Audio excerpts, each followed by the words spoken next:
Today we're looking at the Samsung Galaxy S26 Ultra and breaking down the real upgrades from the S25 Ultra. These are the changes you'll actually feel in day-to-day use, especially if you're a parent, creator, or just someone who wants a reliable phone.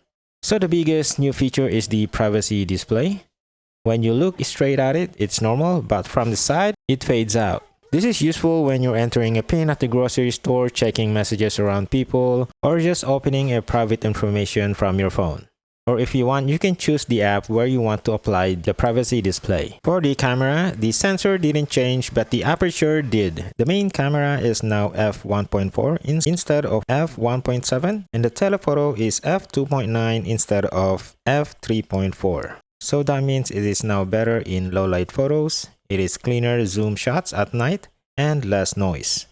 So for the battery compared to S25 Ultra, they're both 5000 milliamps, but S26 Ultra jumps to 60 watts charging. This one goes from 0 to around 75% in about half an hour. For the processor, it's got a new processor and more RAM. Inside you get the Snapdragon 8 Elite Gen 5.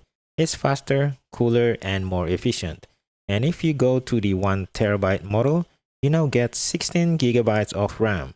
If you edit videos on your phone or multitask a lot, this is really helpful. For display improvements, it has the same size, same resolution, but the panel is upgraded. You get Samsung's new M14 OLED, higher brightness, better color, and Gorilla Armor 3 for scratch resistance.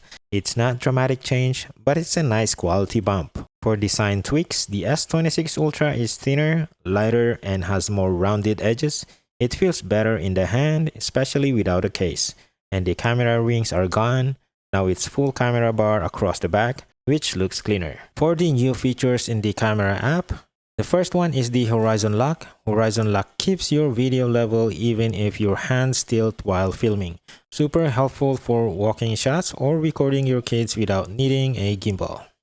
One last feature is one of my favorite upgrades, the APV recording and LUT support.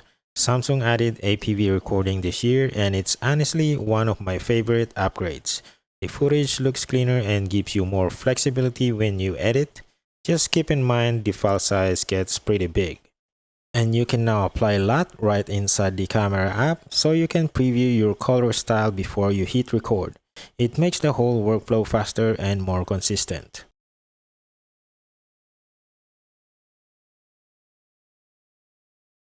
So, is it worth upgrading? If you want the privacy display, faster charging, better low-light photos, or the new design, the S26 Ultra is a solid step up. If you're happy with your S25 Ultra, you're still holding a beast.